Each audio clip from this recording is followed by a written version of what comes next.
Hey everybody, welcome back to my channel. In this video, I just wanted to go over a couple of things I would like to see and even some things I don't want to see in this upcoming Scream 6. Let's get into it.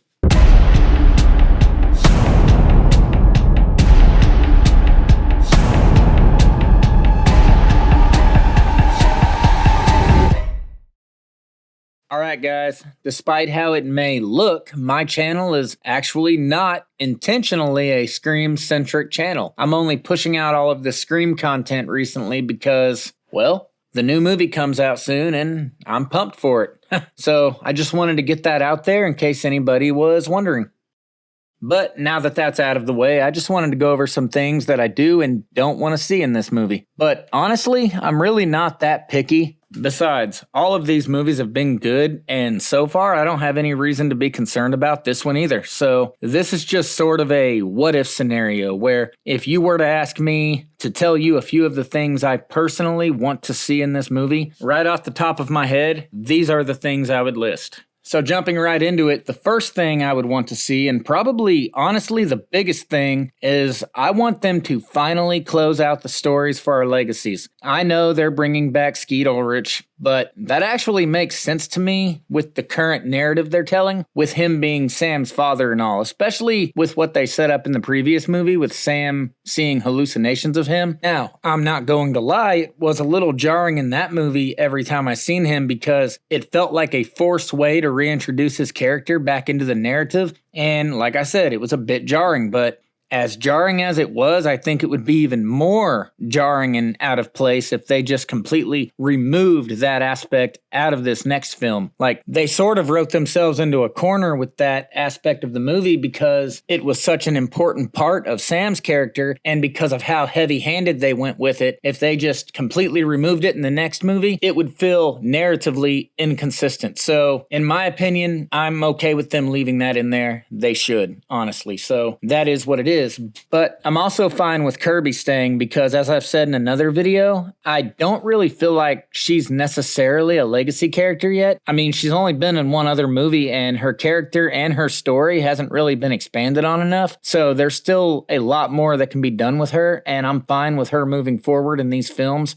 If that's the route they decide to go. Who knows what they're going to do with her in this movie? She could honestly die. Who knows? But Gale Weathers needs to go. Whether that means they kill her off in this movie or she says her goodbyes and doesn't return. I want them to do it tactfully, and I want them to handle her exit respectfully, obviously. But I do think she needs to go. They need to break apart from those characters, just have faith in their new characters, and move forward. Now, obviously, in the Scream universe, she is a well-known TV personality, so I'm totally fine with it if they show little Easter eggs or cameos of her on the TV because that would make sense. But her presence as a primary figure in these movies needs to be done with, so like I said, they can focus on the new characters. And of course, this is just my opinion, so if you disagree, I'm totally fine with that. I'm not saying I'm right or wrong. This is just something I would like to see. I'm definitely not forcing it on anybody else or telling you you're wrong if you disagree. I know a lot of people, and especially a lot of real hardcore Scream fans, feel like you can't make a Scream movie without the legacies, and if they're not going to be in it, then it's not a Scream movie, and I guess I do understand that position to an extent, even if I don't entirely agree with it. And as far as Stu,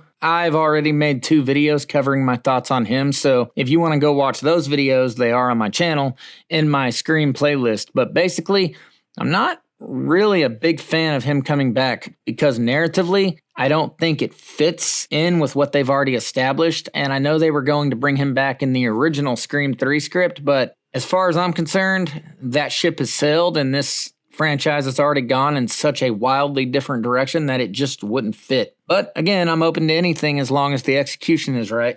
But another thing I would really like to see is for them to finally have the balls to end this movie on a sour note. Give us an Infinity War ending. Leave us on the edge of our seats waiting for the next movie to see how everything gets cleaned up. These movies don't have to be wrapped up in a nice, neat little bow every single time. It's a horror movie. It's supposed to make us feel uncomfortable and uneasy. We're supposed to walk away with a bittersweet attitude toward it sometimes. I mean, not all the time, sure, but sometimes it's nice. Horror movies especially don't always need happy endings, and I respect movies that take this route. As much as I love Scream 4, I was a little disappointed that they gave us that fake out ending in the hospital. I think it would have been freaking awesome if they would have ended that movie with Sidney at least being believed to be dead and Jill getting away with her plan. If they wanted to come back in a fifth movie and clean things up, then fine. But if the filmmakers had been brave enough to do that, I probably would have honestly put 4 even above the original. But that didn't happen, and we got the ending we got. But Scream 4 is still my favorite sequel so far, so still not gonna hate on that movie too much. But basically, don't be afraid to kill off some of the new cast. Don't do with these new batch of survivors what you did with the old batch. Don't give them plot armor for 4 freaking movies. Keep the stakes up. Let us, as an audience, feel a real sense of tension and dread. Sure, some people might be upset if their beloved character dies, but I promise you, it's not going to hurt the movie financially, and I think everybody would be pleasantly surprised at just how many people would appreciate risky creative decisions like that moving forward. The next thing is the brutality. I'm sick of trailer dialogue hyping these movies up only for the actual movie itself to not live up to it. In part 5, you tease that this time around it was just different and it was more serious and the ghost face was unlike any other that we'd ever seen, and then we got the movie and it was just another standard run-of-the-mill Scream movie, which is fine because I did like that movie and I'd probably like it, honestly, if they did that again. But it doesn't mean that I wouldn't like it even more if you actually stepped it up. Don't let the scenery and the location be the only thing you change. I want to walk out of this movie actually feeling like this movie broke boundaries and gave us something truly different. Let this movie live up to that hype. Give us the most brutal Ghostface we've ever seen. Make Ghostface scary again. Honestly, I think the scariest Scream has ever been was the opening scene with Casey Becker in the original Scream, 1996. We've never really gotten back to that level of fear in these movies. Even the first movie lost its momentum after that opening. It never got that intense again. As much as I loved even that first movie, it definitely leaned more into dark comedy side of things. And yeah, Scream isn't Scream without the meta humor and commentary on the landscape of horror. So, of course, they should leave that in there. But in between times when they're not doing that, they need to really be tapping into those horror elements and leaning into the scarier and more brutal side of Ghostface.